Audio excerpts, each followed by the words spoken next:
Buongiorno a tutti. Good morning to everybody. I'm Francesco Bicciato, the Secretary General of Forum for Sustainable Finance. I'm very happy to be here and host another important event of the SRI Week. Today we will talk about the sustainable finance in Europe, particularly the regulation and strategies for a resilient recovery. We have a lot of guests that we are really happy to host today, because they represent the best part of experts that we have in different area, and all they are involved in the sustainable finance as an institution or as a practitioner. So I think that the debate will be interesting, and so I don't want to waste the time, and I will go straight ahead to tell you something regarding the framework where the forum also is moving in this difficult period of COVID emergency. The crisis that we are living witnesses to the disruptive impact on the economy and social economic dynamics. As demonstrated by several studies, sustainable finance makes it possible to mitigate these threats and support the transition towards greener and more inclusive growth model, while at the same time creating value for investors and communities. These benefits arise from the integration of environmental, social, and governance criteria, and the long-term time horizon into investment strategies. In this current health crisis, and it's better don't forget the climate emergencies, sustainable finance will play a key role in revamping economic growth. In fact, the recovery will have to address the social and environmental vulnerabilities that played a role in the crisis, such as pollution, the loss of biodiversity, or scarcity of means to protect the health of citizens. I mean that in our vision, emergency crisis, climate crisis, and the health crisis are part of the same problem, we can say. Only if we do so, we will be able to equip countries with such antibodies as are required to respond to future challenges. As part of this vision, the Green New Deal introduced by the latest Italian budget law is not a mere nice to have add-on to the fare waiting for a favorable trends to emerge.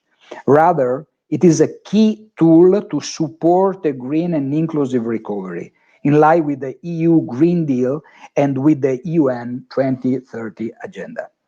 Over the last 2 years, the EU has been working to produce a taxonomy. This is absolutely crucial also for our next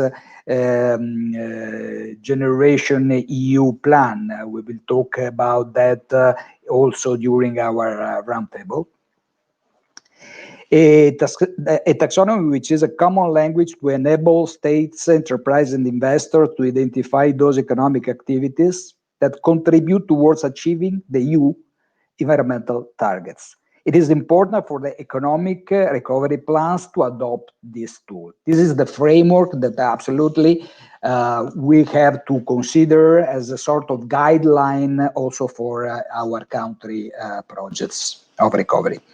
The synergy among institutions, enterprises, and financial players is central in view of radically changing economic models. A robust mid to long-term investment plans needs to be worked out now based on some pillars. I just mentioned some of the most important. The first one is to encourage investment in renewable energy, sustainable mobility, and energy efficiency. The two pillars of the next generation EU are environment and digitalization, innovation, which are exactly the same strategy that we find also in Green New Deal. So this continuity is absolutely favorable for the sustainable investment. The second issue is to focus on public-private partnership and impact investing for public healthcare and social infrastructure.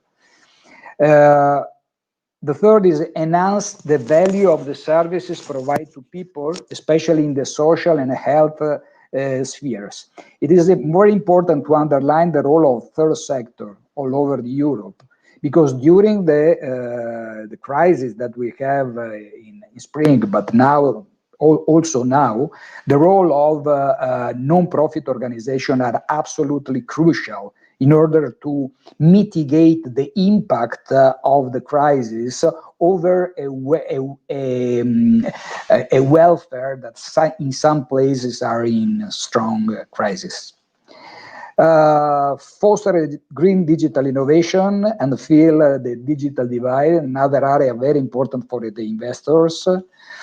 Trigger collaboration and trust between a sustainable finance and the real economy. This is more important. We have to insist to the fact that sustainable finance has the best impact in the long term.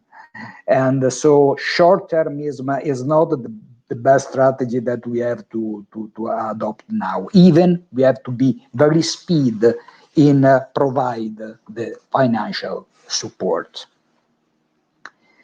Enhance financial education. This is quite important through the expertise of financial advisor. This is a problem of all over the Europe, not only in Italy. And finally, boost international collaboration among financial players. I think that these are, we can say, some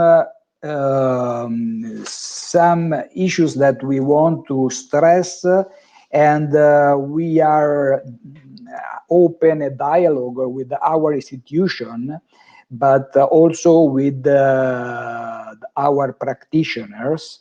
And we can say that from this partnership, public-private partnership, I think that we can get the best approach to face the post-COVID situation, and we can say the recovery of not only for Italy, but for Europe also. Europe is our point of reference, and today we will see why and how.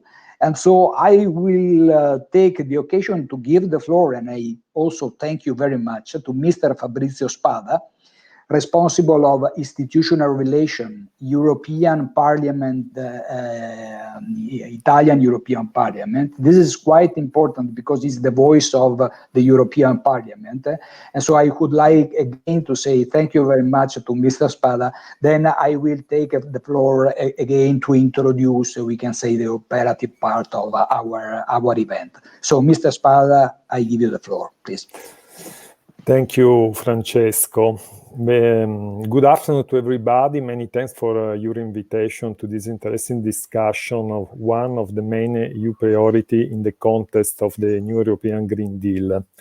As you know, in March 2018, the European Commission presented an action plan on sustainable finance in order to facilitate investments in a sustainable project and assets across the European Union.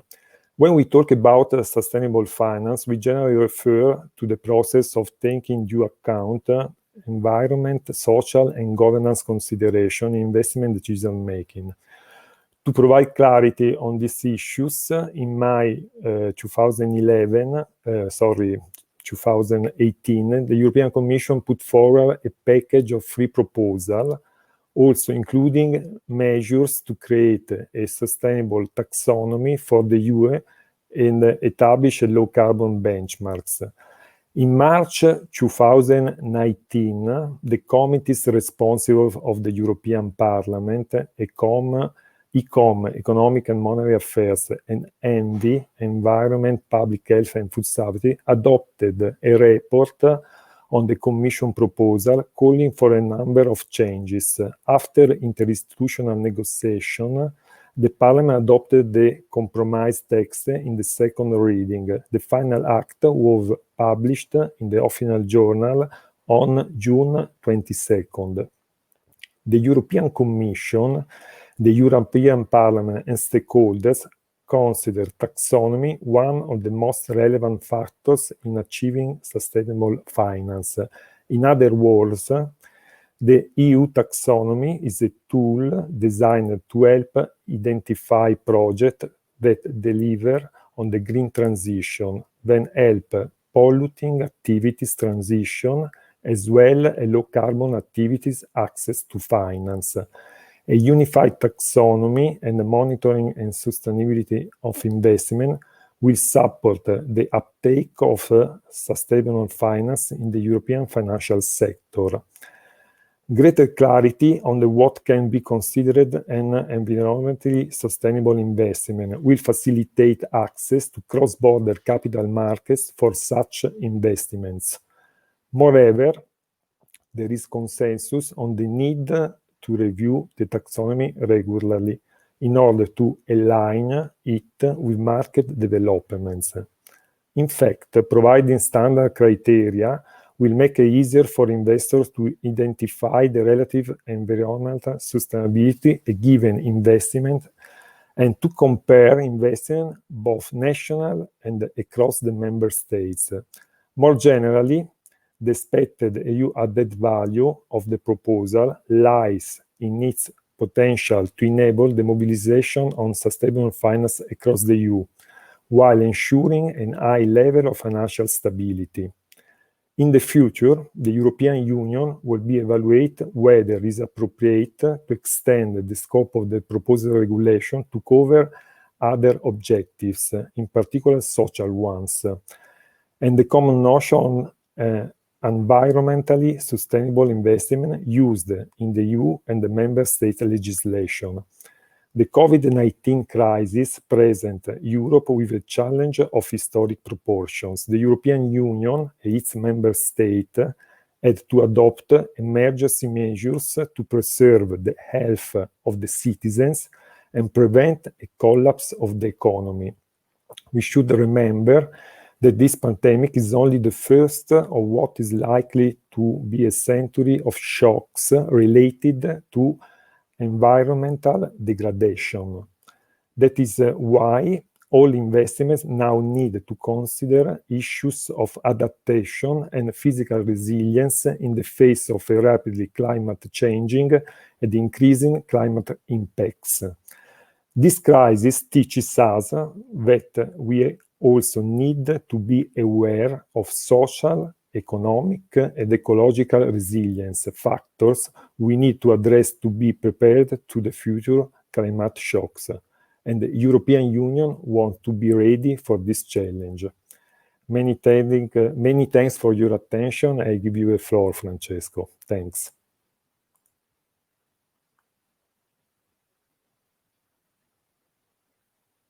Clear the message, and I think that allow us to introduce, we can say, the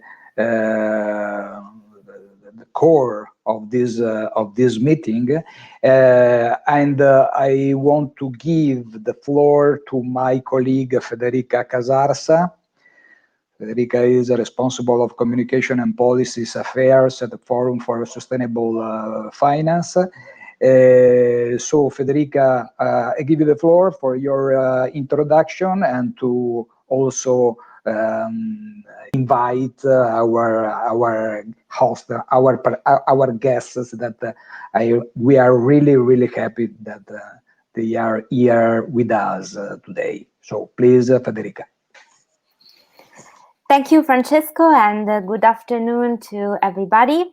I will start providing some background for the topics that we are going to analyze in details and discuss with our speakers in the round table. So let me just put the slides.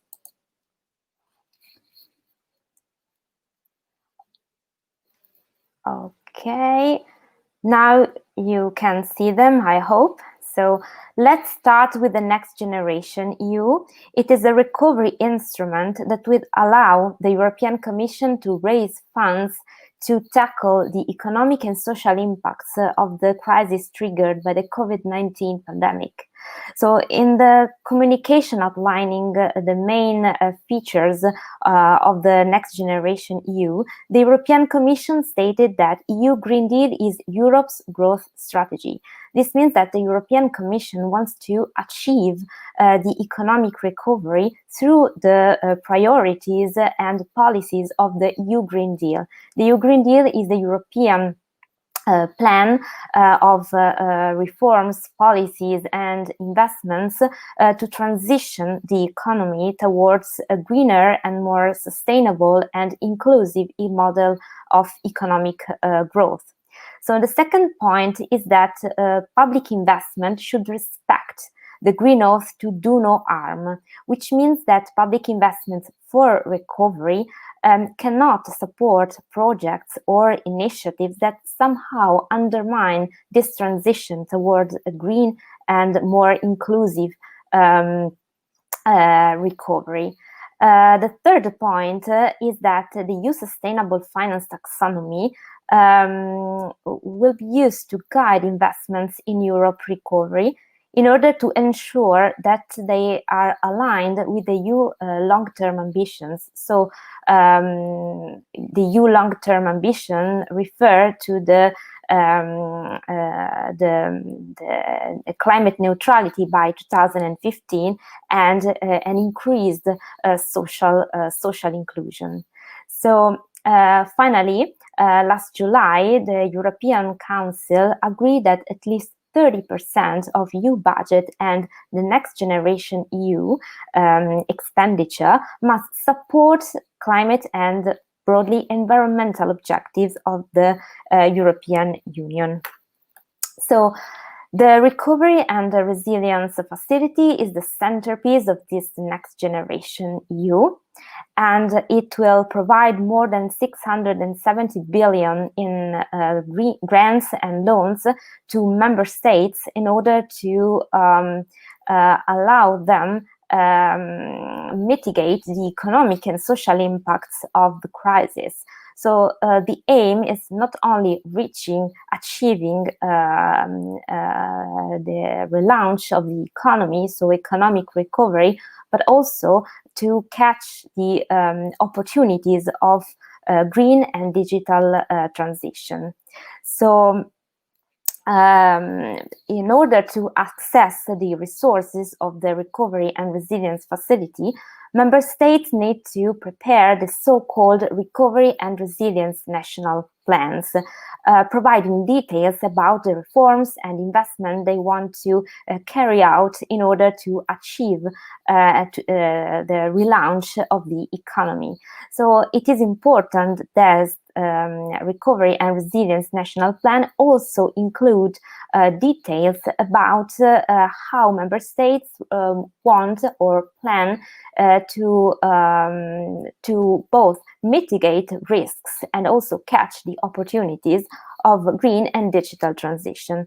So here you can have a look at some guidelines that the European Commission provided to member states in order to allow them best present these national plans. And ItaSIF also sent to our Italian government some proposals to use the sustainable finance frameworks and strategies and instruments in order to follow these guidelines and to achieve the long-term objectives of the Next Generation EU. So let's go to our focus today. The sustainable finance can play a key role in managing the resources of the Next Generation EU. Why? Well, first of all, because sustainable finance can provide instruments that can be used to align public and private finance towards green and social inclusive recovery. Second, and this point is very important, the crisis underlined the necessity and at the same time a window of opportunity to improve the social dimension of sustainability. So earlier this year, from April to July, the European Commission conducted a broad consultation for a renewed sustainable finance strategy with the aim to strengthen the foundation of the sustainable finance market and at the same time look at new opportunities for public authorities, companies and citizens that need to be involved in the overall process of boosting sustainable finance markets. So let's have a quick look together to regulations, frameworks and instruments of sustainable, typical of sustainable finance, and that we will analyze with our speakers in the round table, and that are key for the next generation EU.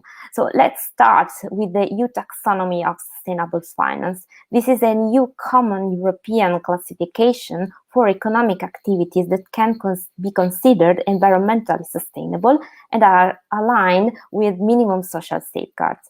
So here you can see what is happening at the European Commission at the moment, so the work for the delegated acts. But what I would like to focus with you today is why the EU taxonomy is so important for green recovery. Well, last summer, the Technical Expert Group of Sustainable Finance issued documents with proposals to use sustainable finance instruments to manage the next generation EU funds. According to the Technical Expert Group that we will call today TEG, the taxonomy can be used by member states in order to prepare the Recovery and Resilience National Plan, for example, by the European Commission to assess, to evaluate these plans against the overall Next Generation EU project, and more generally speaking, by all the stakeholders involved to the project in order to identify key sectors for recovery and low carbon and social inclusive transition. So this is why the EU taxonomy is so important now.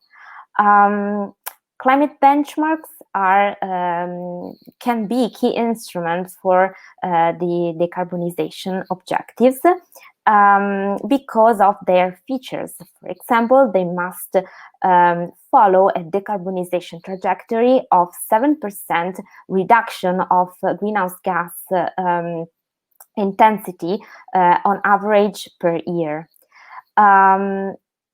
With regard to the EU Green Bond Standard, as you can see, the EU Commission is currently exploring the possibility to draft, to table legislative proposals for a EU Green Bond Standard, building on the work of the Technical Expert Group. But why green bonds are so important, again, for the resilient recovery in the EU? Well, first of all, because according to the State of the Union address by Ursula von der Leyen, 30% of the Next Generation EU resources will be raised through the issuance of green bonds.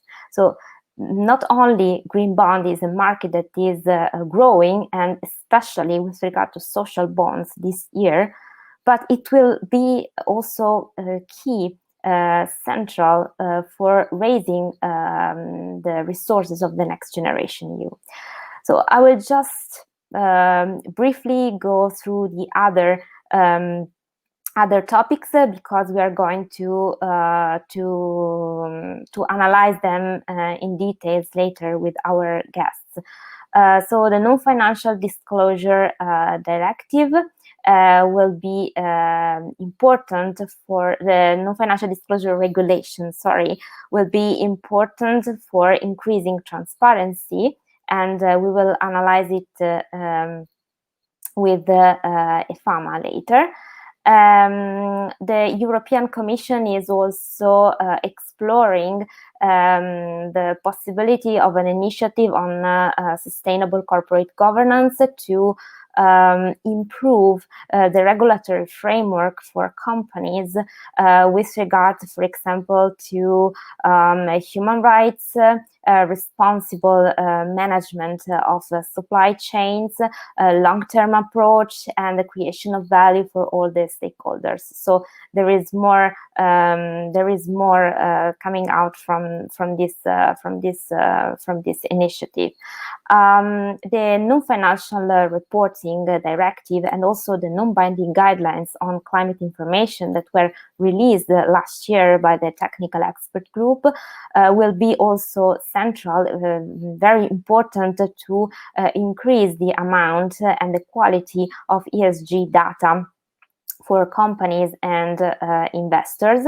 And the EFRAG, which is the European the European Commission advising on reporting, is undertaking at the moment a preparatory work for possible EU non-financial reporting standard. And today they issued a first assessment of the work they are doing.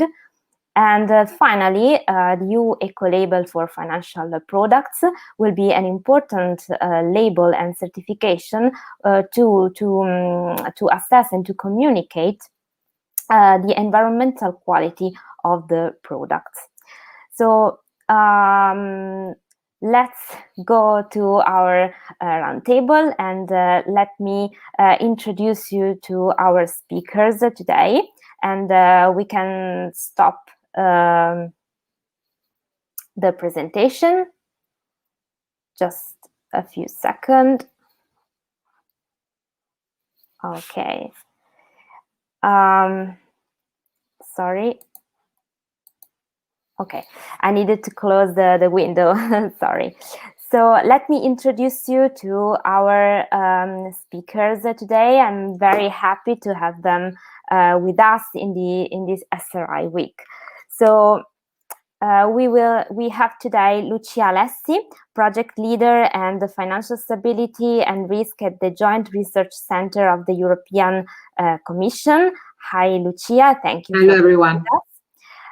We have Giorgio Botta, regulatory policy advisor at EFAMA, which is the European Fund and Asset Management Industry Association. Thank you, Giorgio, for being with us today. And finally, we have Victor Van Hoorn, Executive Director of Eurosif. Hi, Victor, and thank you. Victor, we cannot hear you. Maybe the mic is deactivated. Okay, so ready to start. So let's start with the first round, and the same question for the three of you. So let's discuss about the how sustainable finance can contribute to reaching economic recovery through a trajectory of decarbonization and social inclusion. So can you provide us some perspective on the which are the key issues and topics on the table, and which SRI instruments can be used to address them? So, Lucia, I will give you the floor. I know that you have some slides prepared for us. Thank you. Thank you, Federica. Indeed, I prepared a couple of slides focusing on one particular challenge that I think is among the key challenges that we have ahead of us, and that we can overcome all together, meaning regulators, policymakers, investors, and also researchers. I am a researcher myself, and I will explain you why I think that we can also help. Let me share my screen. And does it work?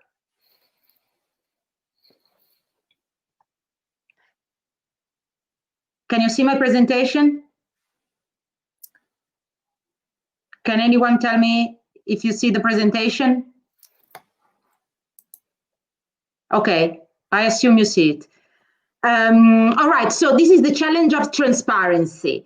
Let me focus, I don't have so much time, so I would like to focus on a particular example, which is ratings, credit ratings, but in particular ESG ratings, because this example allows me to convey the message and to give you an idea of the magnitude of the issue that we have with transparency.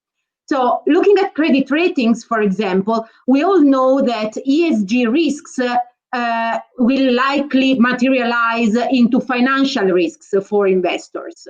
So we expect that the ESG dimensions are incorporated into credit ratings. However, at present, it's unclear to what extent. Sorry to interrupt you, but we cannot see the slides. Our technical team is saying that slides are not there. Sorry to interrupt you, but nobody will be able to see them. Just a few seconds that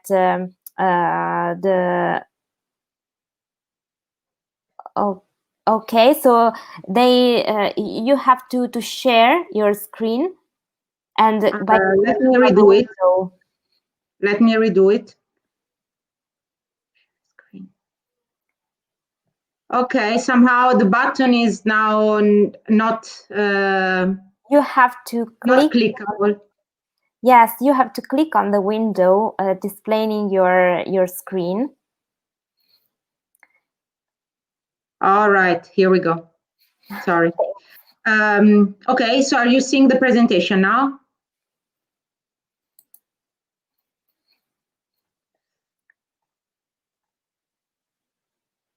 Okay. Okay, so this is the slide that I was discussing. As I said, there is a need for greater understanding and transparency on how the ESG dimension is integrated into credit ratings. And then looking at ESG ratings in particular, we need to acknowledge that market research providers and sustainability rating agencies have actually stepped up their efforts very much on ESG. However, we are still in a situation where there is a lack of broadly accepted market standards, and you will agree that the transparency of the methodology in cooking up ESG ratings is crucial. Now, I would like to mention the results of some research by Berg, Kolber, and Rigobon, who have looked at the disagreement across the various ESG rating providers. They find that, to begin with, the correlation of ESG ratings is rather low, is around 60%, against the correlation among credit ratings, which is around 90%. So these, of course, may threaten the credibility of ESG ratings. And then they also dig deeper into the roots of this disagreement, and they find that around half of the disagreement has to do with the individual raters' definition of ESG. So what is that it's in the scope of the definition of ESG of a particular rating agency, and what are the weights that are given to each pillar within the ESG dimension. However, a good half of this disagreement can be attributed to measurement issues, meaning the moment there is no publicly available information on a particular dimension that is important to account for, each rating agency will use a different proxy for the same concept. And of course, this is not ideal, and this can be overcome by improving the quality of companies' disclosures. Now, what can the legislator do to improve sustainability disclosure regulation? Well, the Commission, as Federica already mentioned, is already doing quite a lot. Federica mentioned already the review of the non-financial reporting directive. I won't go into the details here. With respect to the taxonomy regulation, it also includes disclosure obligations, in particular under Article 8, and the delegated act on these disclosure obligations will be adopted by June 2021. So this has to do with companies, financial and non-financial companies that are in the scope of the non-financial reporting directive. And these disclosure obligations will come into force probably much earlier than you expect. The ones on the two climate objectives, so climate change mitigation and adaptations, will need to be published already in 2022 with respect to the financial year 2021. And disclosures based on the taxonomy will need to be published in 2023 with respect to all these 6 environmental objectives with respect to the financial year 2022. And then, as Federica mentioned again, there is the Sustainable Finance Disclosure Regulation with its entity-level disclosures and product-level disclosures. There will be regulatory technical standards from the ESAs published at the end of this year. Anyway, with respect to entity-level disclosures, financial market participants will need to disclose on the principal adverse impacts that their investment decisions have on sustainability factors, with sustainability meaning the broader sustainability concept, not just environmental sustainability, but also including, for example, social and governance issues.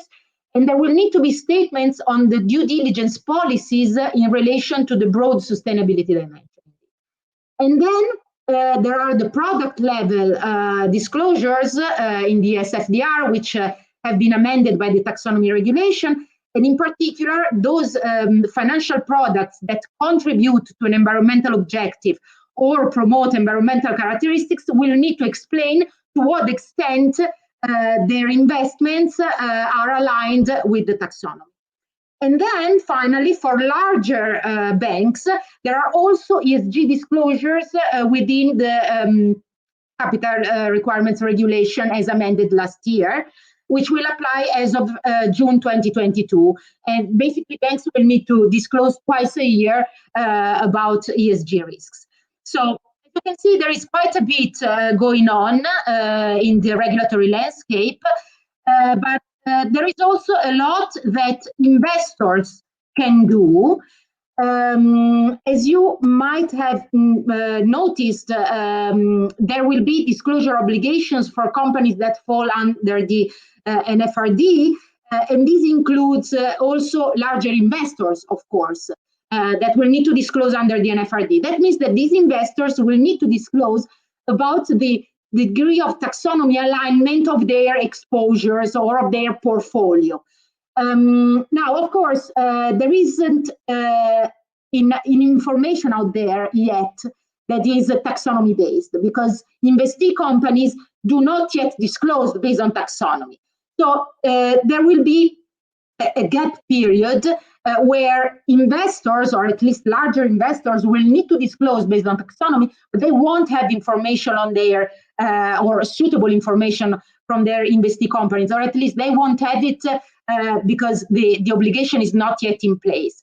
So what I argue is that investors, at a minimum, should engage with their investee companies, at least the larger ones, and ask about their degree of taxonomy alignment.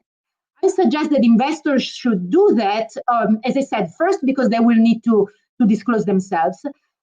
Second, because larger counterparts or larger investee companies will need to disclose this information anyway if they are subject to the NFRD. So it's not like you are asking too much or you are increasing the disclosure burden on these companies, because they will need to do it anyway. And also, I would like to emphasize that even if the taxonomy may look complicated, I mean, it's a 600-page annex, and for people that work in finance, like me, it may look a bit intimidating. For investee companies, for non-financial corporations, this is their business. So they do know what is the share of taxonomy alignment of their production, for example. So, I mean, it's not as much to disclose. Of course, there are details that will need to be clarified, but by and large, they do have the needed information to tell you how taxonomy aligned their businesses. And going forward, I would argue that this engagement should really become good stewardship, because this is what the regulator expects from investors, to actually guide the transition of their investee companies, supporting them and making them become greener. Also because, let me stress that the greener the business of the investee companies, the greener your business as investor. And finally, what can researchers do to help? They can also do something, because, of course, as I said, there will be an issue. There will be an interim period where investors will need to disclose based on taxonomy, but they will not really have complete information from their investee companies.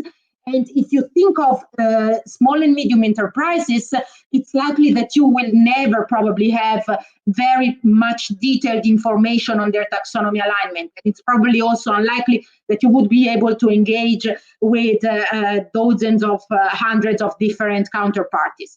So if you are a large investor and you're still asked to disclose about your taxonomy alignment, one possible way to go about it is to apply a methodology that allows you to estimate the degree of taxonomy alignment of your exposure in the absence of granular information. This is a methodology that we have put forward in a report that we published earlier this year, where we used this methodology to estimate the green share of the whole EU equity and bond markets based on the taxonomy definitions. And as I said, the same methodology can be applied to any portfolio, including lending portfolio. And we suggest to use it whenever more granular info on the individual companies is not available. The methodology is very easy to use because it basically consists of taxonomy alignment coefficients that we provide for all the NACE sectors that are considered for climate change mitigation in the final TAG report. These coefficients we have devised based on the rationale and the reasoning of the TAG in setting their technical screening criteria. And very soon we will publish an updated table of coefficients based on the final TAG report. What you see in the table is an example, as I said, how you can apply this methodology. These are the estimates that we have obtained for the European bond and equity markets. And I think I would stop here. Thank you. Thank you, Lucia. Your work of research and analysis is crucial for the development of the best practices in the market, and thank you for your presentation. I am sure that Victor and Giorgio will have a lot of comments about your proposals and about the final analysis on the taxonomy alignment. But let's move to Victor, and he's coming here on the screen. So you have an important point of view, because you speak with Sustainable Investment Forum at the national level, but you also have a European perspective. So why and how do you think that sustainable finance can play a key role in this green and social inclusive recovery, and which are the key issues and which are the instruments and frameworks that can help us address them? Victor. Thank you very much, Federica. Thank you very much for the invitation. I think listening to the opening comments, I very much liked the comments by Mr. Spada, giving a broader picture on the situation we're in. I mean, I think it's fair to say, if we look at the top-level economic numbers these days, the impact the COVID pandemic has had on the economy, the European economy, as well as the global economy, is on an unprecedented scale. It's really a sudden shock and a sudden contraction in the GDP, and the growth perspectives for the next years don't look great. I think if we take a step back and we, for example, look more closely at what happened following the previous large crisis, a financial crisis in 2008, 2009, I think oversimplifying it maybe a little bit, but on taking a look back now, we see that that crisis put a brake on our ambition and transition. It had a major impact. It took a long time for private finance, for public finances to recover, and therefore in our ability to make necessary investments. I think what was interesting is that back then we had bailouts by governments on an unprecedented scale of the economy. And I think there were a couple of interesting insights that we can now draw a decade later. For example, we saw that on average, bailout funds that were targeted at sustainable economic activity, sustainable businesses, tended to deliver much more long-term jobs and created having a net job creative effect compared to bailing out, quote unquote, old industries relying more on the fossil fuel economy. That's academic research by some of the leading academic researchers in that space. So I think it was quite conclusive. Also, we saw that, for example, investments in energy efficiency and renovating buildings had a very positive net creation of jobs. So I think it's good to reflect on that 10 years afterwards. We're now in the middle of a crisis, a very different one that is health related, but nevertheless has led to our economy to grind to a halt earlier this year. And we're now with a second wave of restrictive measures, particularly across Europe. You see that 2021 is not looking much better. I think if you then take a step back, I think it's good to put some context around the scale of the challenge we're talking about. As we saw from your slides, the European Commission has unveiled, the next generation EU, the Recovery and Resilience Facility, combined with a new multi-annual budget for the EU, the multi-annual financial framework, of an unprecedented scale. It's an unprecedented step. I think it's a historical step in the collaboration between European countries. But I think it's good to pause and realize, yes, it's 670 billion euros. It's an unprecedented step. But if you look at the amount of public help and state aid that European governments have given to the economy in the last few months, we're talking about 4.3 trillion euros. So something much bigger.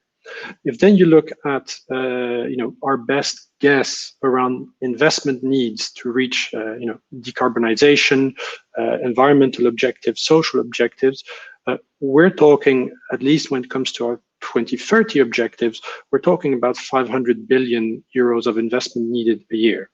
So I think that's the size of the challenge we face is enormous.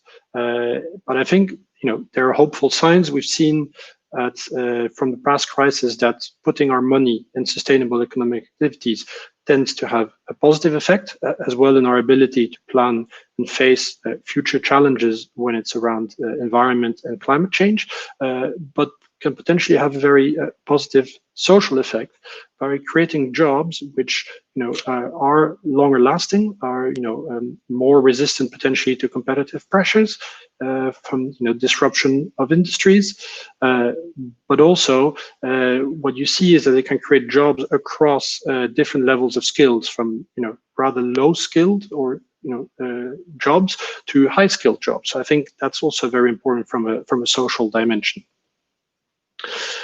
I think we've discussed and we've seen big discussions around this next generation EU, the recovery at European level and at member state level, and the question as to how it should be linked to certain safeguards, the do no significant harm principle, which is I think one of the cornerstones of the EU taxonomy.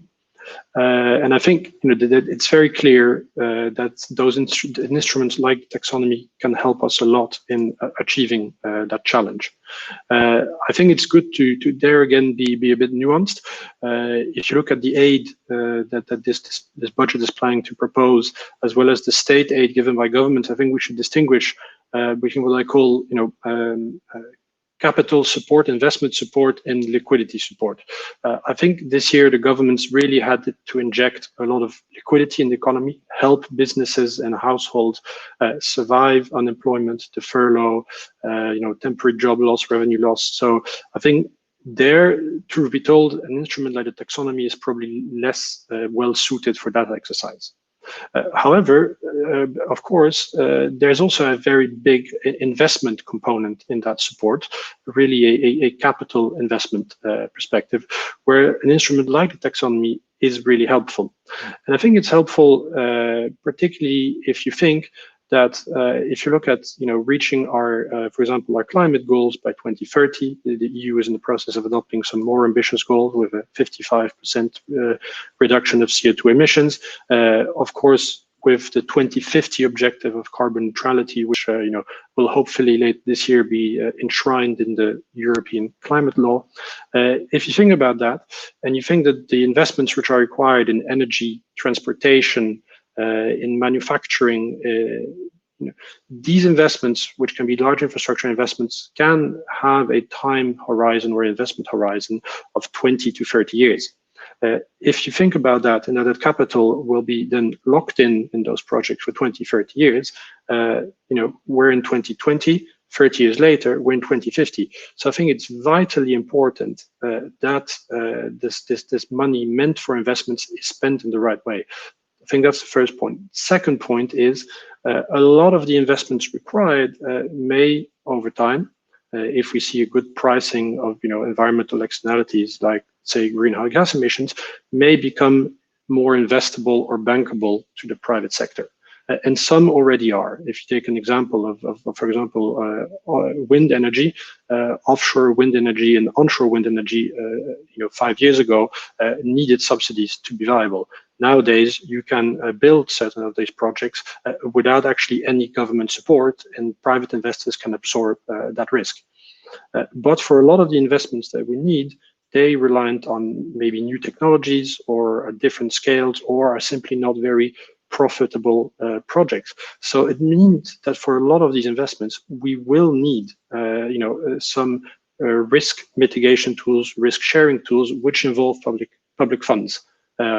Be as direct equity injections or risk absorbing capital or guarantees or insurance, you name it. But we will need those kinds of instruments to make those investments interesting and to leverage private finance to achieve our goals.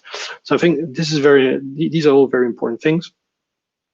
I think Alessi gave very, very good overview of all the developments that are ongoing now at European level, and be it the non-financial reporting directive, the SFDR, be it the taxonomy. So there's really a lot going on. A lot a lot of work will need to be done, and I think we also have to be realistic. We may not see some of the results tomorrow. It may take a little bit longer. I think we also should, recognize the incredible work policymakers are doing. If you look internationally, in many of those areas, the EU is the first mover.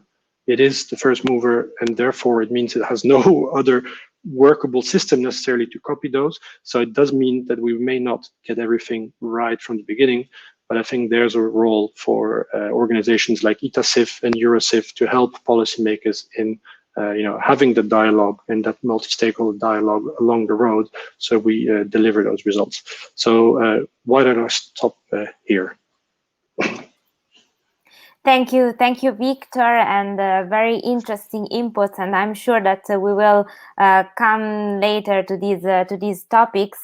So let's move now to Giorgio Botta from EFAMA. And Giorgio, I won't waste time repeating the question because it is the same for you. I'm sure that you have lots of comments and observation about the other intervention, and I give you the floor. Thank you. Indeed, Federica, thank you very much. I will try to build on the very good comments from Lucia and from Victor, trying to put things into the context of the recovery, because we have seen that the overall sustainable finance agenda has been shifted by less than a quarter when you look at the dates for publication of the initiatives, when you look at the calendar from the Commission. So we can tell that this crisis, of course, had an impact not only on the industry, but on regulators too.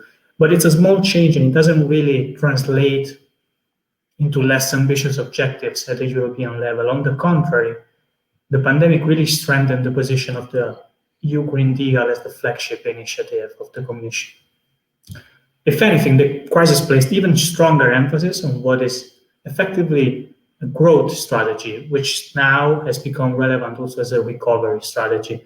And it was also a warning, as already mentioned, on the risks that there are from a sudden shock, one that affects the economy and the society and employment in a disproportionate way when you look at different regions and different sectors. And it's disproportionate also by affecting the low-skilled and low-pay end of the job market more strongly, and hence the need for a fair and balanced transition. On a more positive note, it was also an indication on the performance of sustainable assets and investments. We have seen how in the general downturn of the economy, the investments with ESG characteristics perform better or less worse than their counterparts. At the same time, we've seen how the Commission made the commitment on reducing emissions even more ambitious. Victor mentioned that 60% reduction target by 2030, which translates into new figures, new estimates on the capital needed to finance this transition. And Victor mentioned it again, we're talking about somewhere in excess of 660 billion per year. And the asset management industry is on board. The asset management industry is fully on board. It might not be even enough. We also need to take more players on board if we want to really shift the trillions, in the words of the Commission. So more players, more investors, more capital, more savings to channel towards this transition effort, and more retail investors. So with a focus on households, on families, on individual pensions, and so on. And if we want to do this, we really need to step up the fight against greenwashing. We need to provide investors with trustworthy, clear, understandable, and comparable information on what is the impact of sustainability risks on the performance on their investment, but also on the impact of their investments on the environment and on society. And to be reliable, this information has to be backed by data, by solid data. So when it comes to fighting greenwashing, there's also a strong case from a business, from a market perspective, from the industry's perspective, because we can imagine how an EU framework can create a level playing field in the market, and it can also encourage the trends that we are observing in sustainable investment. We are talking about double-digit growth in the demand for ESG products, and we are talking about investors that have more and more sophisticated preferences when it comes to ESG investing, and this can only improve with more and more financial education. So this also means that the policy framework should really empower and enable investors, not create burdens, not create restrictions or confusion. It should be ambitious, and we fully share the need for urgent measures, but it should also be practical. So the Sustainable Finance Agenda should put in place the right tools to achieve this, and we have been talking about these tools, SRI tools. So taken individually, I totally agree that each piece of the legislation is quite remarkable in the way it tries to tackle these challenges and the way it does that as a first mover, as Victor said. But taking them individually is not the right strategy, of course, because there have been some gaps, some inconsistencies that started to emerge in the way the framework was specified and in the timeline for this framework. So with this new renewed sustainable finance strategy, one occasion is to use this as an opportunity to put together all these different pieces of the regulatory puzzle and really make the rules work in practice in a well-sequenced, consistent, and coordinated manner. So hopefully today, later, we will have a chance to look together at the revision of the non-financial reporting directive, at the new transparency rules on sustainability-related disclosures, what role those regulations that we already mentioned have in this picture. But indeed, as you asked, we can already look at the taxonomy, which tries to answer the first question. So what activities can we really call green? And again, also thanks to the work of the Commission and the technical expert group established by the Commission, the taxonomy does that in quite in a remarkable way. So despite the fact that it's still incomplete when it comes to the coverage of sectors and also when it comes to the coverage of environmental objectives. And it won't be completed until the beginning of 2022, when we will start, companies will start reporting against the taxonomy. So right now there is a subgroup in the in the platform on sustainable finance established by the Commission, which is working on finalizing this technical screening criteria that complement the taxonomy. And there is another subgroup also in the platform, and perhaps this is illustrative, that is looking into the usability of the taxonomy and to the availability of data to screen against these activities, to screen activities against the criteria in the taxonomy. And the work mentioned by Lucia on a methodology to estimate taxonomy alignment until companies start disclosing this information surely comes in handy. But there is still a big obstacle. ESG data gap still places a big obstacle in achieving the goals of this agenda. So these data are really essential to identify and measure sustainability risk and opportunities, and to develop a better understanding of how these products can be developed, and also how to be more transparent, how to enhance transparency towards the final investor, especially the most vulnerable to greenwashing retail investors. So the taxonomy itself will include some reporting requirements. The revised NFRD will do that as well. And we have seen that the new action plan for the Capital Markets Union, also to build on all the regulatory initiatives that you mentioned. There's also the Capital Markets Union action plan, the new one, which features one objective in particular very prominently. It's the first action, the establishment of a European single access point for financial data and non-financial data, so sustainability-related data. We strongly support this initiative. We supported it from day one. We really believe it should be a priority, it should be developed in parallel with the work that the Commission is doing. And for these reasons, we believe that the definition of the single access point, information coverage, governance, and business model should be a priority really for the near term. So when it comes to the business model, we are referring to how these data are provided, whether they are provided freely to end investors. And we think this is a prerogative. This is the whole point, because it will address another problem that is caused by this lack of ESG data, which is costs. One consequence is that investors really rely on third-party providers, not only engagement, as Lucia mentioned, which still is very burdensome, especially when we are talking about large asset managers that have a lot of exposures and a lot of assets in their portfolio. Engagement becomes quite difficult, but there is still this reliance on third-party providers of ESG data, ratings, and research, which operate in a very concentrated market. So when you combine that with this over-reliance, the consequence is that costs go up for investors, and costs that ultimately risk being transferred to end investors, going against the objectives of taking more people on board in this challenge.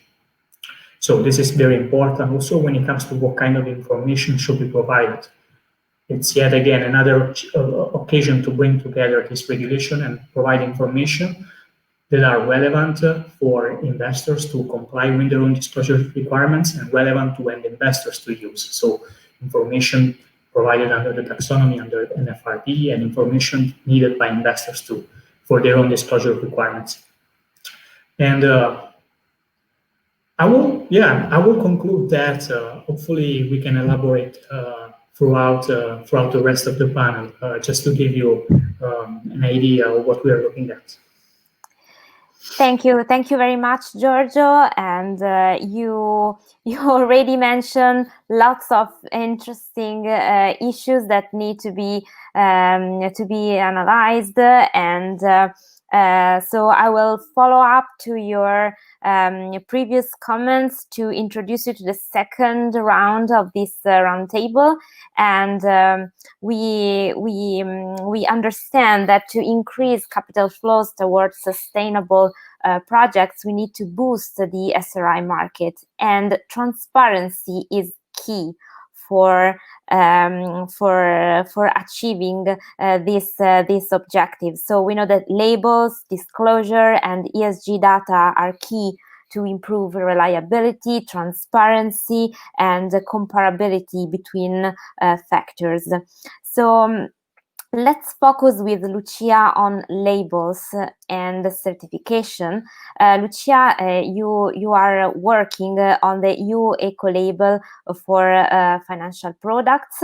Can you provide us some details about this project, and which are the key aspects, the key issues, and can you provide also with some updates about the process? Thank you, Lucia. I give you the floor. Lucia, you are muted. So okay, so today I'm having all sorts of okay. So thank you, Federica. As you indeed mentioned in your introduction, on the 30th of October, the JRC published the third technical report on the eco-label, which describes the final proposal for the eco-label scope and criteria, which are being discussed at the EU Eco-Label Board as we speak. There is a consultation that will stay open until the 11th of December on this final proposal for scope and criteria. Then there will be an internal commission consultation, and the final criteria will be voted in March 2021 with adoption of the commission decision around September 2021. So this is the timeline as it stands. Just a brief overview of the scope of the eco-label. So as Federica mentioned, the eco-label is a tool that aims at identifying the top performing products within a specific market. The eco-label exists for very different products, and we are developing this one for financial products, and in particular, it will apply to investment funds, meaning UCITS and retail alternative investment funds. It will apply to life insurance products and deposit accounts. The news that you will find in the technical report 3.0 is that also there will be a minor. There has been a minor change in the scope, meaning that now not only unit-linked but also profit participation and multi-option life insurance products are included in the scope. Now, I'm sure that some are wondering why pension funds are not included, and also alternative investment funds addressed to professional investors are not included. So the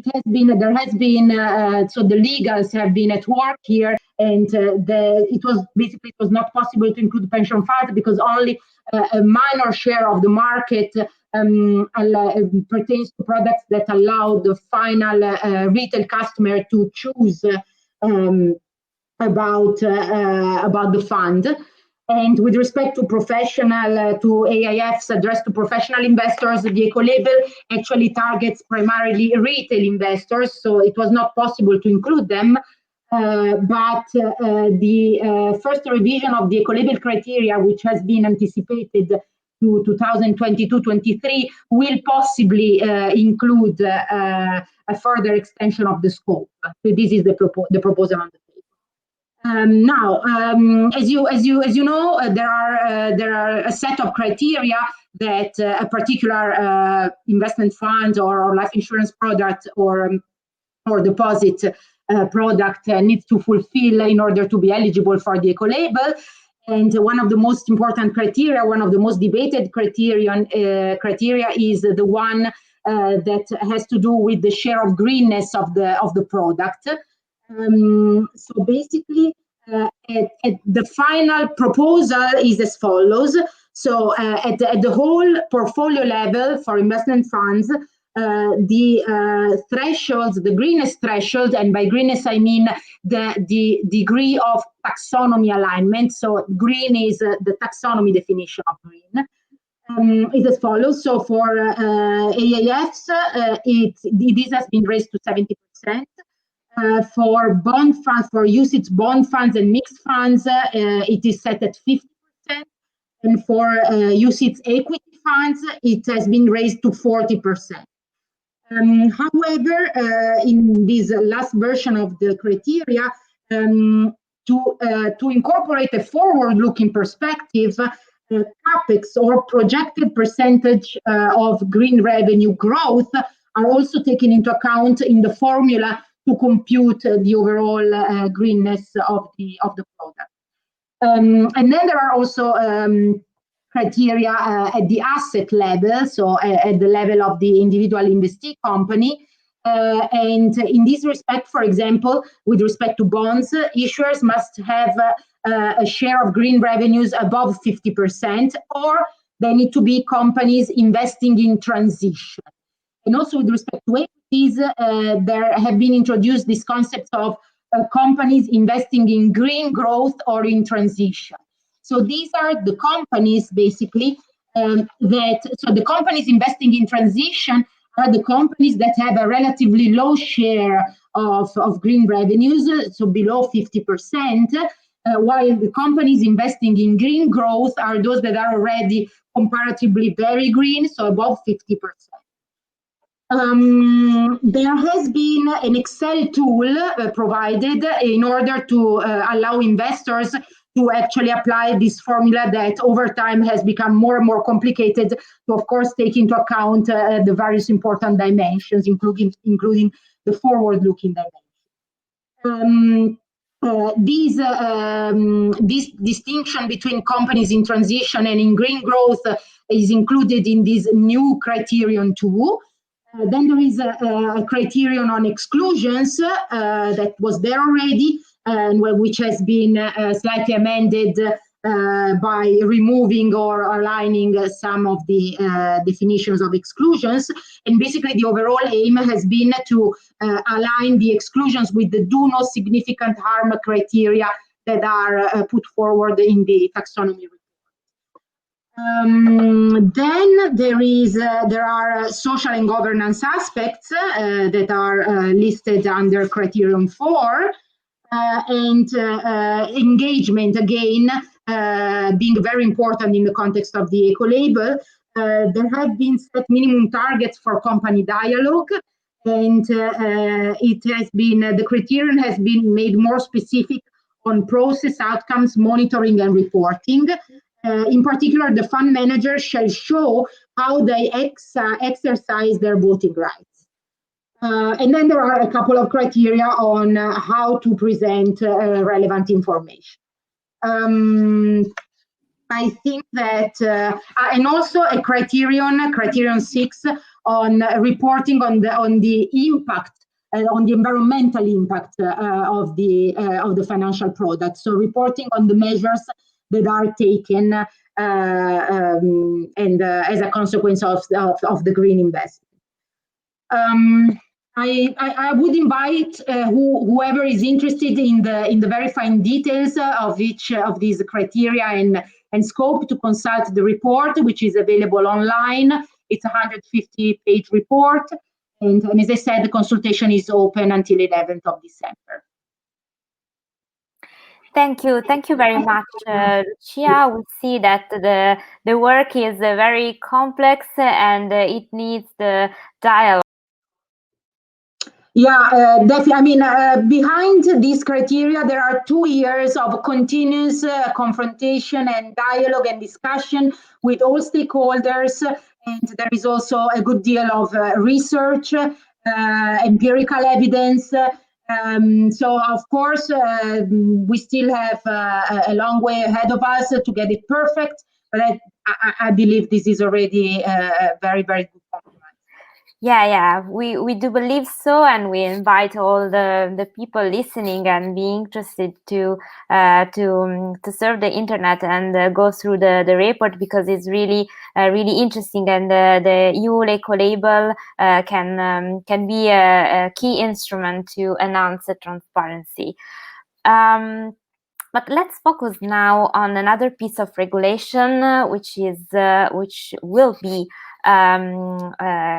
important to enhance the transparency in the SRI market, and I'm speaking about the so-called SFDR. You will hear this word many times this afternoon. Is the Sustainable Finance Disclosure Regulation. And it will introduce new requirements for investors and financial advisors to disclose about risks and adverse impacts.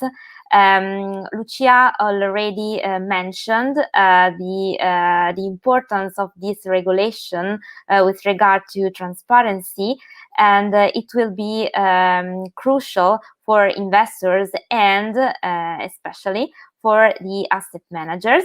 And so I will give the floor to Giorgio Botta. Giorgio, we know that and you also mentioned before, the regulation is really important to enhance transparency in the asset management industry, and more generally speaking in the financial market. But we know that there are some issues that need to be tackled and overcome. Which is the perspective of the asset management industry at the European level? Yes, thank you, Federica. So SFDR. What I think is important to note with SFDR is that the integration of sustainability factors into investment is a process. It evolves. It becomes more and more sophisticated, with more and more detailed and relevant information coming from investee companies. And it also makes progress alongside the development of methodologies to understand and measure sustainability risks and opportunities. This is a process that the asset management industry started well before the 2018 action plan and the proposal for a regulation on sustainability-related disclosure. So asset managers have been trying to really step up the level of integration at the product level, also to develop an ESG risk management framework at the entity level. They've been trying to tackle this ESG data challenge, and have been trying to educate the investment community, but also their staff on the importance of these considerations. And now we have SFDR, which is a keystone of the sustainable finance agenda, but it's also a big bang in what is otherwise an evolving process of integration of ESG factors. So the initiative itself is extremely welcome from the industry. We talked about already the advantages of creating a level playing field and creating clear rules on how to provide end investors with reliable and comparable information. But if this ambition does not find balance in terms of what level of transparency practically can be achieved, then we risk setting ourselves up for failure and really going against the policy objectives of this regulation. So I think we have to really look carefully at two things. The first one is how the regulation is specified, and the second one is what it takes to implement it. When it comes to the specifications of the regulation, first, at the entity level, according to the draft technical standards that will complement the regulation, we know that asset managers will have to start reporting on 32 specific indicators, which are intended to capture investments' impact on environmental, social, and governance factors. And at this stage, especially in light of what we talked about data, it is far from guaranteed that this requirement will really increase trust, confidence, and comparability. To do so, these disclosures will have to be relevant and will have to be backed by solid data. The problem is that to be relevant, all these indicators and disclosures against those indicators will have to be relevant again across different investment strategies, different sectors, and different preferences expressed by investors. And this is difficult to achieve with just such a long list of indicators to report against. But most importantly, this has to be backed by solid data, and we are still trying to get there. So if we really want to convey, to deliver reliable, comparable, and accessible, understandable information to retail investors, and fight greenwashing, what we suggest is to adopt a more phased approach. So in line with this process that I've been talking about. So this is for disclosures at the entity level. Ultimately, an investor buys a product. An investor buys an investment product. So investment fund, pension, or insurance as well. So we have to look also at the product level. And here the regulation introduced some transparency requirements on how exactly a product has ESG characteristics or sustainable objectives according to the two categories that the regulation introduces. So financial market participants will have to do that using the standardized template. This is also in line with the objective to provide comparable information to end investors. And this standardized template will have to be included in the documentation, the prospectuses that are given to prospective investors. We have seen a first proposal on how these templates should look like. And we are talking about a 4 to 6 pages document containing information on to what extent the underlying investments are sustainable, how they are aligned with the taxonomy, how benchmarks are used in line with the environmental objectives of the product, how derivatives match the ESG characteristics, and so on. So myself, humble regulatory policy advisor focused on specialized on sustainable finance regulation, I had my fair share of confusion trying to go through it. I can only imagine what a retail investor, retail investors, I mean, I think of my parents, I imagine what they will make of that document, what they would understand. And there's one thing I learned trying for 2 decades to explain my parents how to do copy paste on their laptop is that we have to try and simplify things as much as possible. And once we think that those are simple enough, we have to simplify them a little bit more to really make sure that this documentation is relevant, is useful to retail investors, and we get more people on board, as I said in my introduction. Looking at the implementation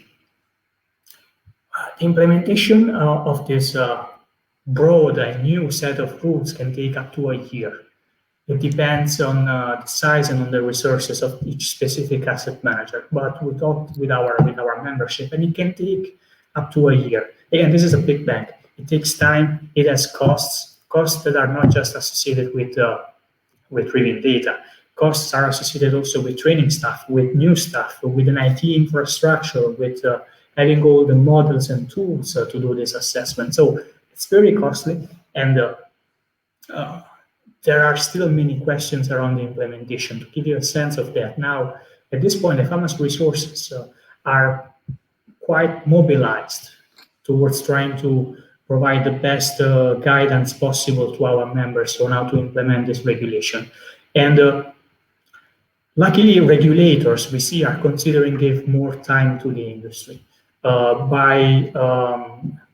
The regulation will still become applicable on the 10th of March next year. But the technical standard, the detailed rules on how these disclosures will have to be done, for that there will be a bit more time.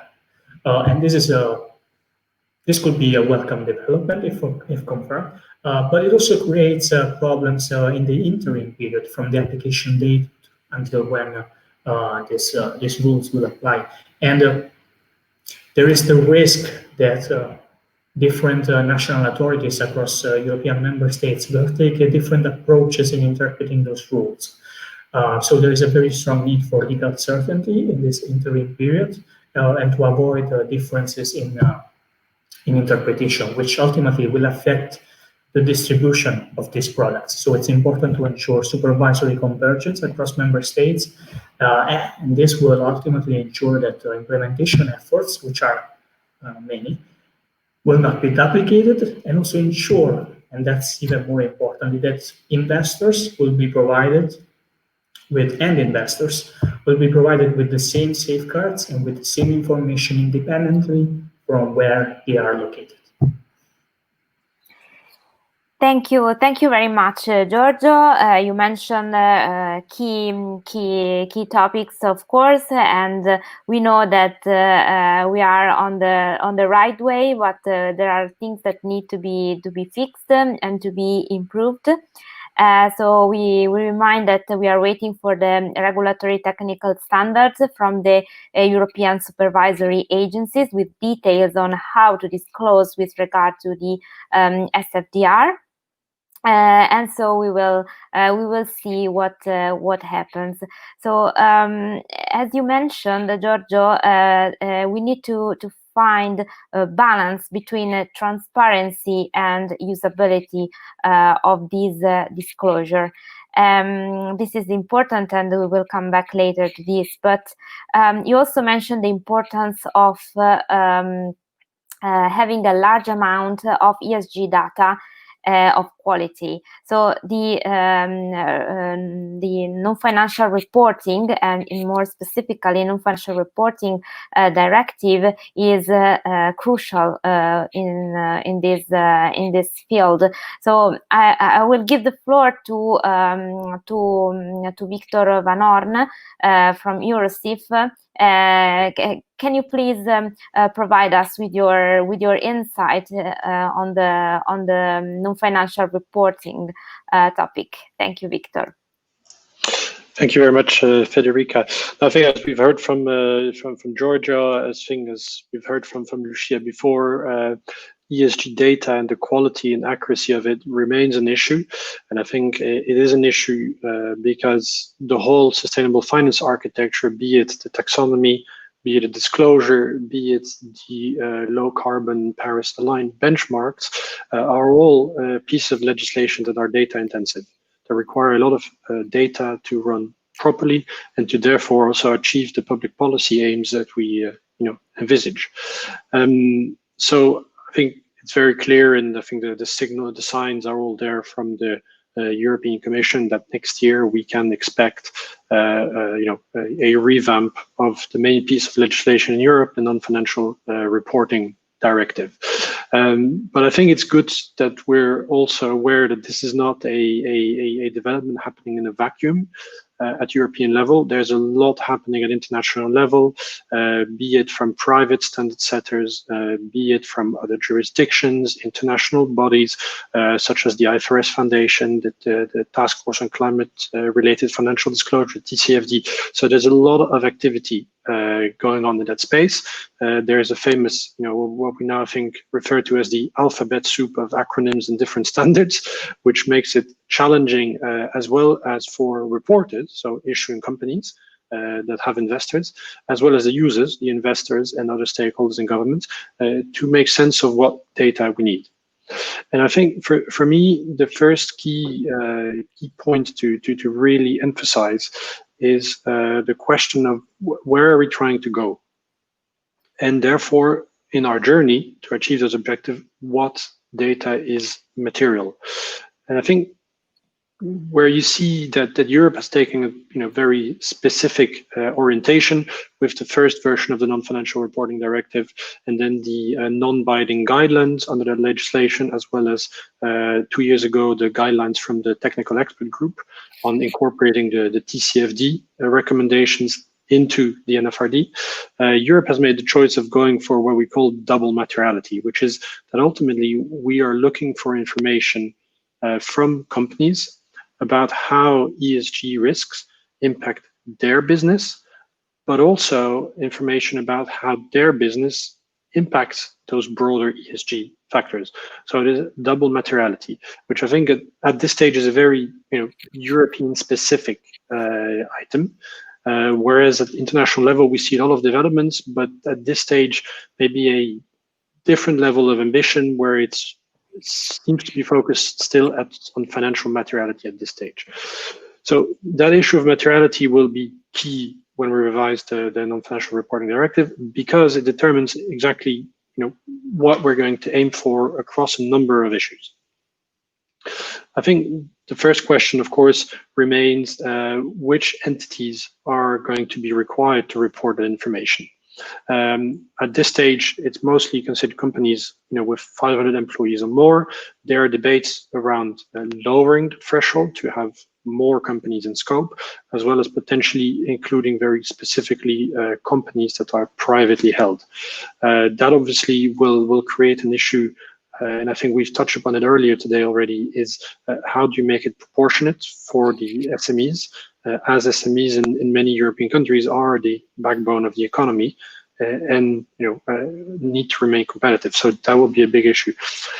I think, again, a theme we've touched upon today is a question of regulatory, what I would call regulatory coherence. And it has to do with sequencing.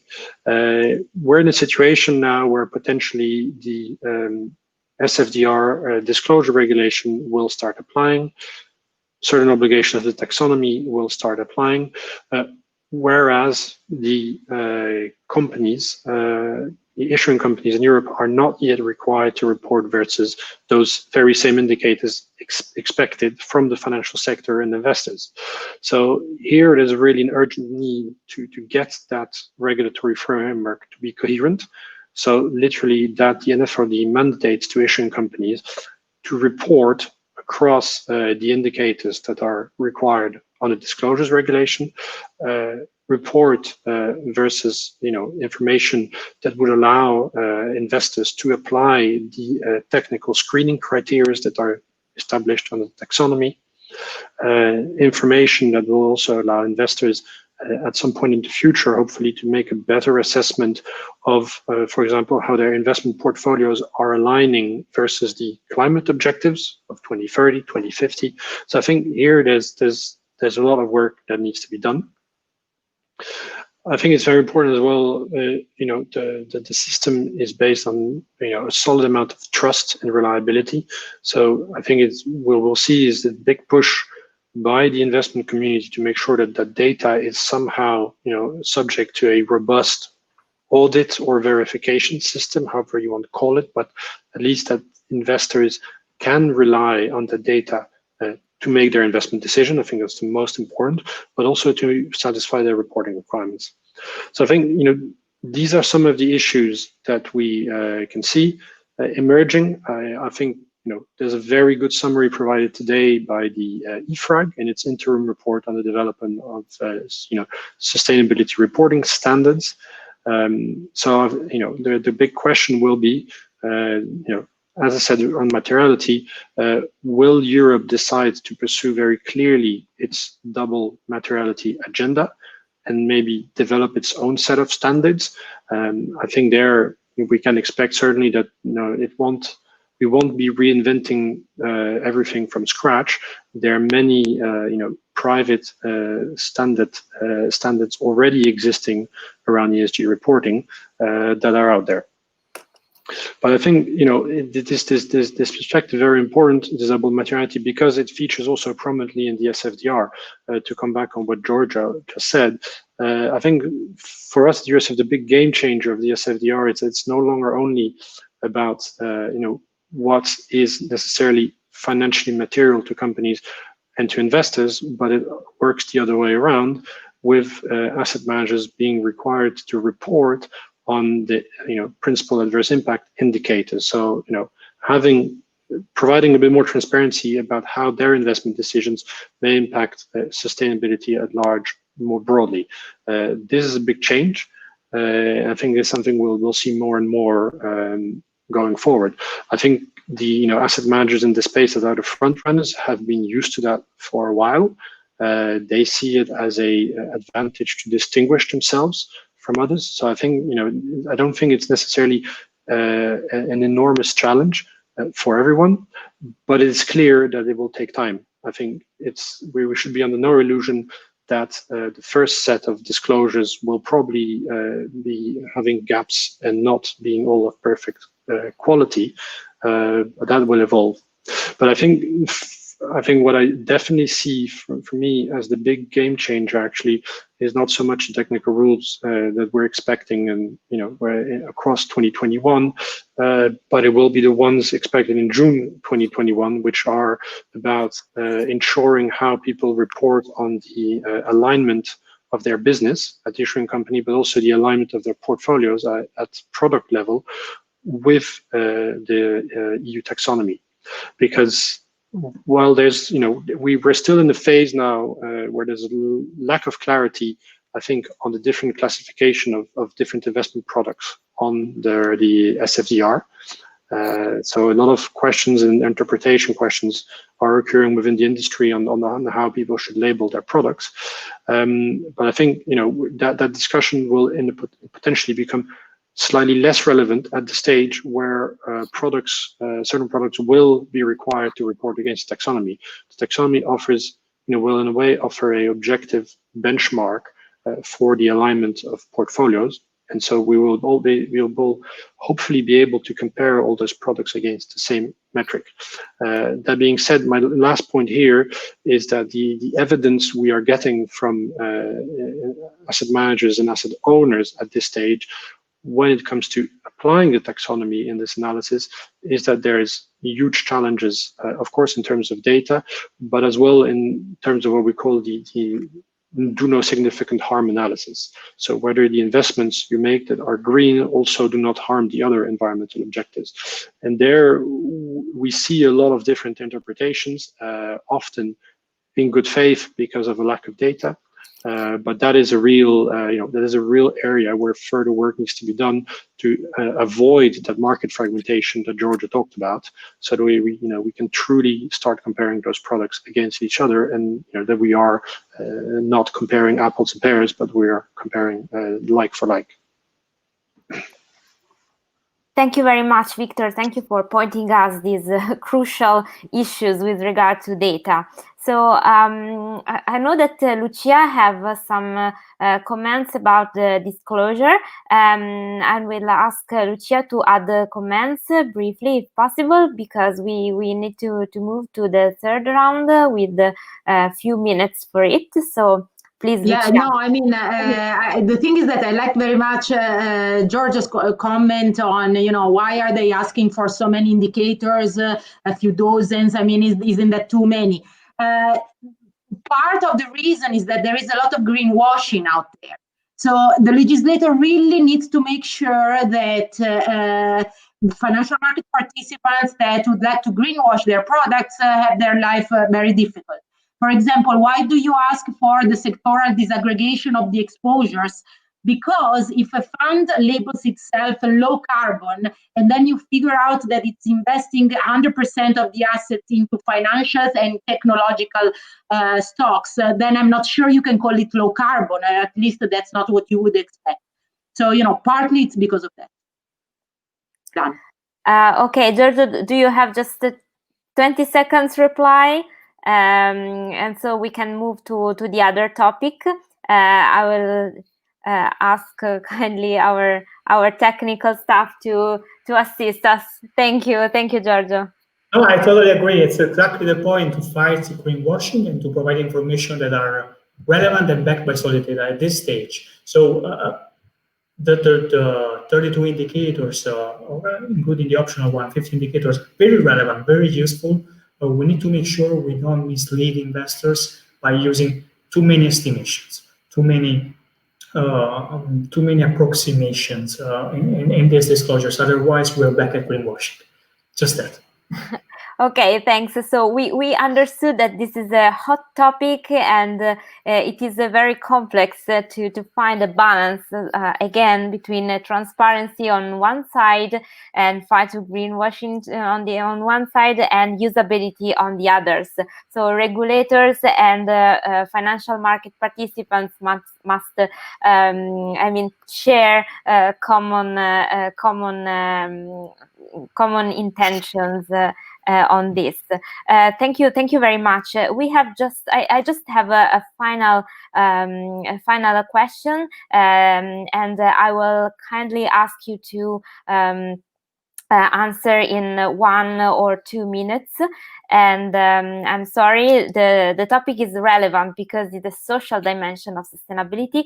This crisis underlined the need to work more on this, and it also opened a window of opportunities because we've seen lots of, for example, social bonds, social bond issuances in the last months. So I would like to ask all of you, why do you think that the social dimension is important, and what we can do to improve this side, because we know that there is more work to be done than the environmental part of sustainability, which is which was more analyzed in the past years. So I will start from Lucia again, and then I will ask the other to answer briefly in 1 or 2 minutes. Thank you very much for this. Yeah, I mean, I'll be very brief. I'm convinced that socially responsible investors need clarity on the social dimension too. As you know, the taxonomy already includes some minimum social safeguards, but of course, a minimum social safeguard approach is different from a substantial contribution approach, which is the one that is taken for the green taxonomy. And there is, as you may know, a work stream in the Sustainable Finance Platform, which is taking care of establishing the concepts and the practical implementation of a social taxonomy. And this is also very challenging, as you can imagine. If you think that a social taxonomy might follow the structure of the green taxonomy, then it means that this work stream will need to work out the objectives. For the environmental taxonomy, we have 6 clear objectives. We do not yet have a set of clear objectives for the social dimension. These may, of course, include human rights, employment, labor-related matters, but maybe also business ethics related matters like taxes or consumers. And then, again, if in a parallel with the green taxonomy, we would need technical screening criteria to define what is a significant contribution in the social dimension, and also what is a do no significant harm criterion in the social dimension. And finally, while the green taxonomy is structured around economic activities, quite clearly a social taxonomy would need to be structured at the entity level, because here the point is not what type of business, but is how you do your business. And actually, in some cases, it might even be relevant to go one level deeper at the subsidiary level, for example, because the issues might be with the subsidiary which is outside of the European Union. So these are just some of the issues on the table. It's going to be challenging, but definitely needed. Thank you very much, Lucia. Victor, 30 seconds for on a disclosure, because I know that you have something to add, and 1 minute for social dimension. Thank you, Victor. No, I think quickly on SFDR, I think probably on the indicators that are required, I think there's still more work that needs to be done to make sure we have the right indicators. So that's the first comment. But the second comment, I think, is very important that together we ensure the SFDR, if it requires the publication of indicators by asset manager, doesn't then suddenly result in a lot of asset managers putting out a lot of ESG products on the market without robust checks that they are actually delivering on those promises. And I think there is a real risk, and I think that's why the work that Lucia has done on the eco-label is paramount, because the SFDR and the labels work together to provide that certainty to investors. On the social taxonomy, I mean, it's clearly important. Clearly, COVID has shown that this is a very important issue, and the legislation mandates a social taxonomy. But by taking the risk here of being slightly controversial, I think there's a lot of work that needs to be done to understand as well what we're trying to solve. What is it that we are expecting investors to solve here on social issues? I think the idea that Lucia proposed on having screens at entity level about how companies treat their employees, how they do recruitment processes, what their diversity policy are, etc., are very good. They're very important, and actually they can be a key driver of value for investors. So it can be a source of risk. But I am a little bit hesitant when I hear that a social taxonomy will solve a lot of the social issues we have out there. Because I think, for example, you take an example in the EU, social issues might very well end up being about, are we paying people a fair wage? Should investors invest in companies that are paying people a fair wage? A fair wage, minimal wage, can be a very different concept, a very different perception depending from which country in the EU you are. And I think, you know, we have to be careful there. We're entering into questions which for me are political questions which a political apparatus and political institutions are there to solve. So I'm just mindful that we have to be realistic about how much investors can do and how much there's a role for democratic institutions here to solve those issues. So. Thank you very much, Victor. Giorgio, final comments on the social dimension from the asset management industry. I will be very brief for the simple reason that I very much agree with what Victor already mentioned. Social taxonomy will certainly be useful as a voluntary framework, especially if linked with a set of incentives, especially if linked with the EU social bond standard. My only question is it the right moment? Is it the most appropriate moment to work on a social taxonomy? We have already seen how complicated it has been and is being, as it's not really completed, the work on EU taxonomy, which refers to environmental matters, where metrics, where initiatives and frameworks are more developed than on social matters.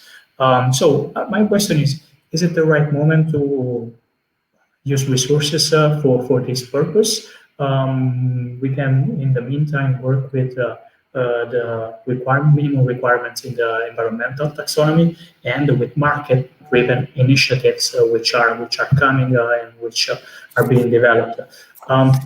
It will be interesting from the asset management perspective to see the link with, and Lucia mentioned it already, with sustainable corporate governance and the initiatives that we will see in that space, linked to human rights, to supply chains, to employment matters. It will be very interesting to see the link with that. And here it's really when investors come into play with the tools that they have at their disposal when it comes to stewardship, to promote a long-term perspective, to promote sustainability and the integration of the social consideration in the companies they invest in.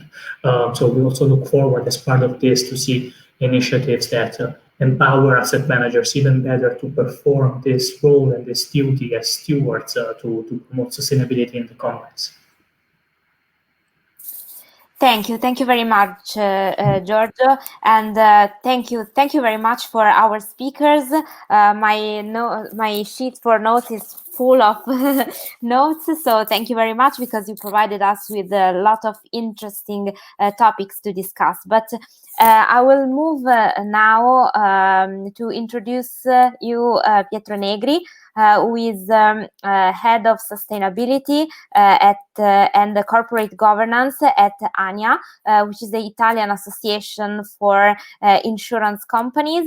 And Pietro, can you provide us with an insight and an update on what is happening on the European and Italian insurance industry? I will ask you to stay in 5 minutes if possible. Thank you very much for being us with today. Good evening at all. First of all, I am very proud to be here and welcome to the previous speakers that animated a really important debate about sustainability regulation, European regulation. I would like to do some remarks about some important topics for the insurers and not only at the Italian level, but also the EU level.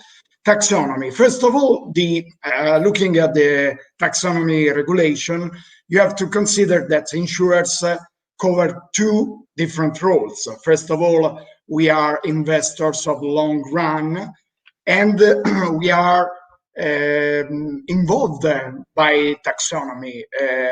Lucia said the greener investee business, the greener investors business, and I totally agree with her. But the problem is that at this stage, we have some problem of diversification, duration of our investments, and we need to maintain an important liquidity of our investment. In a recent document drafted by EIOPA, was noted that at this stage, the most part of insurance investment are totally not aligned with the taxonomy. First of all, because in the greatest part are invested into public debt, but also because we need an important change of cultural mind of our asset manager that have to consider more relevant data. The previous speaker touched this point that for us it's really important, and we need an important revolution at every level of the industry regulation. On the other side, in taxonomy, especially if you look at the second level regulation, and we are expecting the implementation of mitigation and adaptation, where the Commission would give to us an important role to implement taxonomy also in non-life product.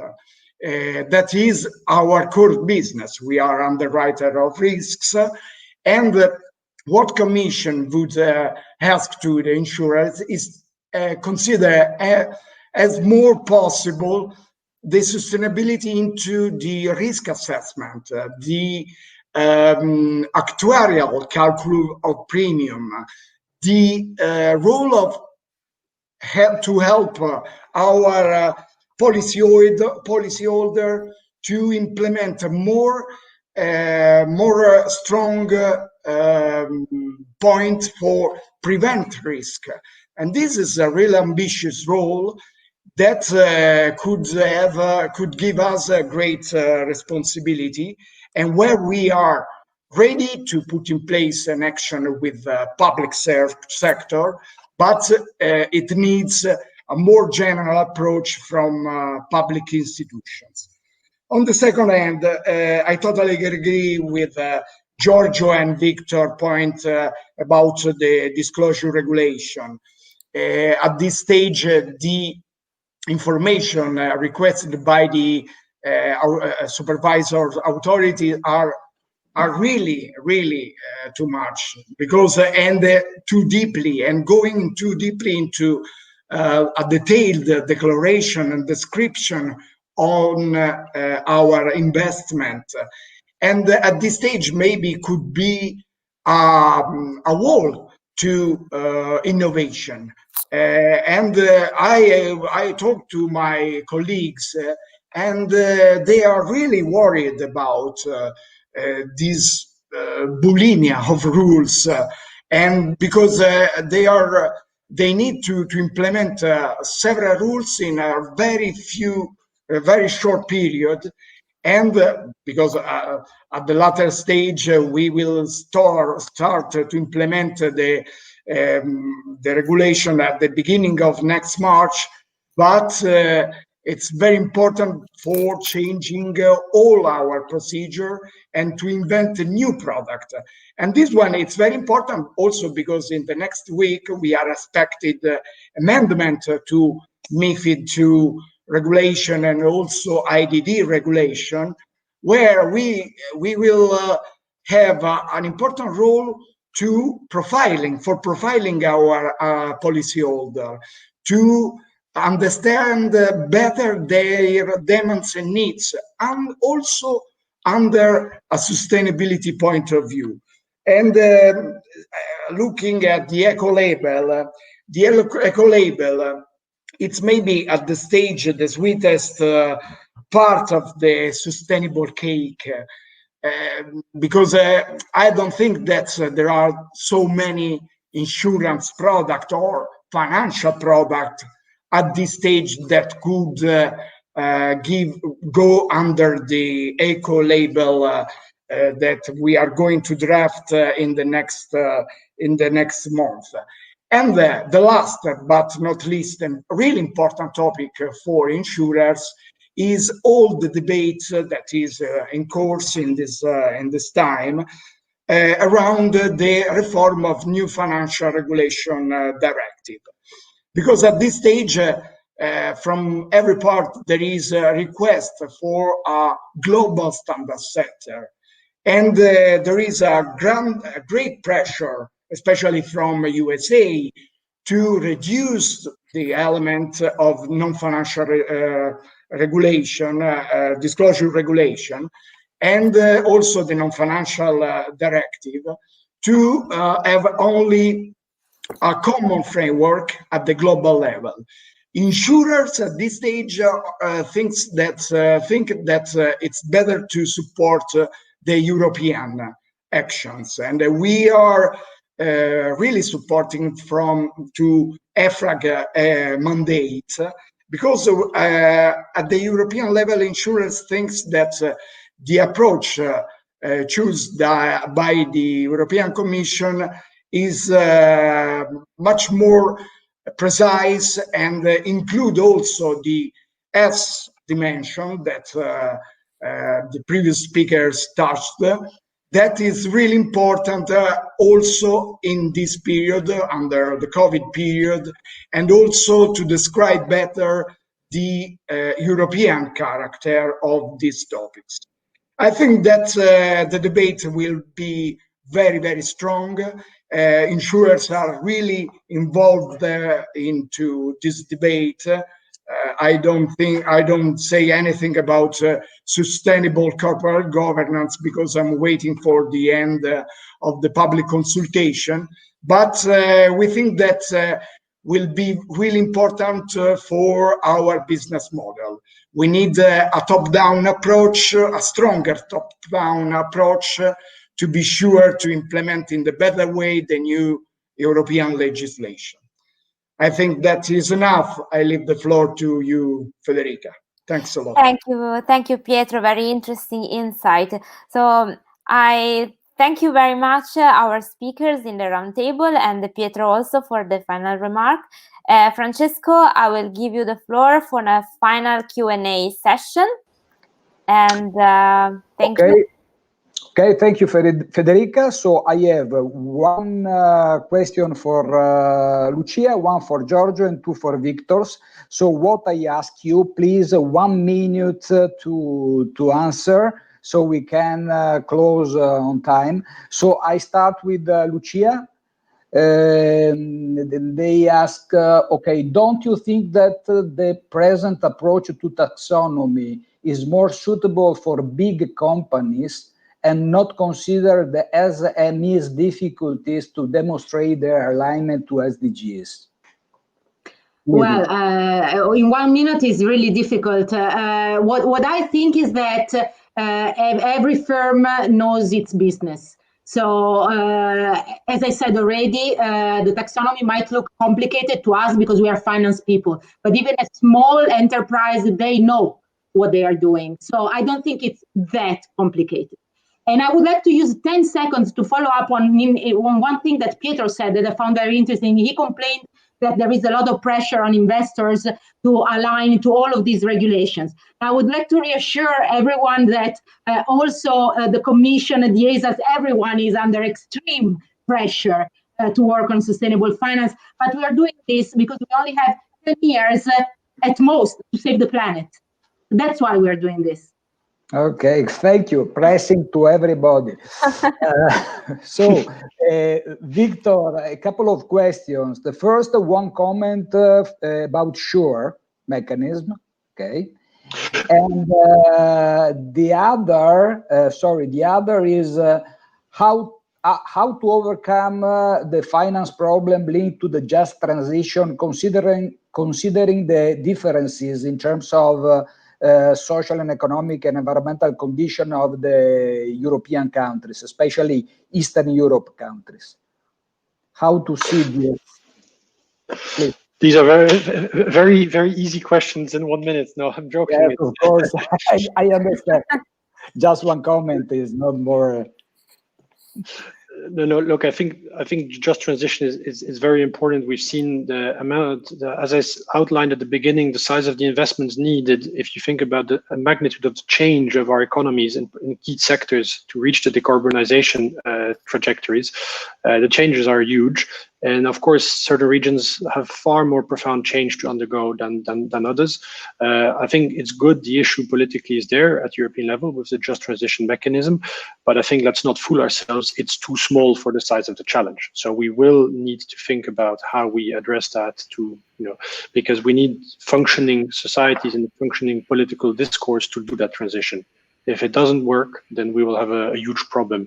But just one comment on I think which illustrates some of the difficulties and challenges, and to what Pietro said as well. 2 points. One, I'm sure we saw a great appetite from investors to buy the SURE bond issued by the European institutions. Clearly, the social issues were important, so there was no problem in placing the bond. However, if you read the verification report given by the ESG agency providing the guarantee, Sustainalytics, it does say that they couldn't give any guarantees about whether some of that money will be spent on saving jobs in sectors that may not align with the taxonomy or may not be sustainable. So I think that is just an illustration of the very difficult choices, and that there are no easy choices in that space. And finally, what I found very interesting point by Pietro on the fact that insurers have a lot of government bonds. That's true, and that's exactly the challenge we're seeing at European level in the next generation and the MFF. On government expenditure and government bonds. The taxonomy is very good in identifying economic activities, very good in identifying projects, project finance. It's very challenging to apply it to fixed income and government bonds, general government bonds. So I think more work needs to be done there. Thank you very much, Victor. Giorgio, for you, again, the problem of data. So how we should have to move to have an European reliable database, and who should validate this? There are some challenges on that perspective. I will try to be very brief. The Commission is trying to, from what we understand, work on existing infrastructure, existing national infrastructure. This could be a first challenge to evaluate whether this infrastructure is up to the purpose and can bring together all this information at the European level, and maybe voluntarily also from third country players. The other challenge is related to the costs, and once again to the business model for this data platform. It was already in the pipeline in the past, led by ESPA, if I recall correctly. But it didn't go through for reasons associated to very high costs to establish such platform. So these are the main challenges. These are the main things to understand and to define. And yeah, I think this is the key point. Yeah, to define. I don't have a full answer, a full solution now. Thank you very much, Giorgio. Thanks to really. To everybody. If you have a final remarks, we have a couple of minutes if you want to add something or integrate something. Sorry for this pressure, but we have some obligation to stay. I mean that until 5:10 is the limit that we have. So if you have some final comments, okay, you can do that. If not, I will do something. So thank you very much. And just three considerations, very quick consideration. The first one, that our commitment and the Eurosif commitment. So ItaSIF and Eurosif commitment will continue to support SRI market and consolidate this bridge with the European institution, between the European institution and investors. The second consideration is that we have to practice the sustainability, and assume an individual and corporate responsibility. This is quite important for us, that each one has to take his own responsibility. And the third consideration is that we need a better alignment with companies and with the regulators. It is a great unique occasion to demonstrate that another and finance model is possible. We have to be realistic from the regulation point of view and understand which are the needs of the investors, but at the same time, the investor has to move in order to push further towards a real sustainable development approach. So I really thank you very much. I'm very keen that you are here with us. I think that the debate will continue. Thanks to Pietro, Federica, Giorgio, Victor, Lucia, and all the guys that from the technical side and from the background support us. So thank you very much, and I hope to see you soon in person next time, I hope. Ciao, ciao, bye. Thank you. Bye. Thank you. Bye.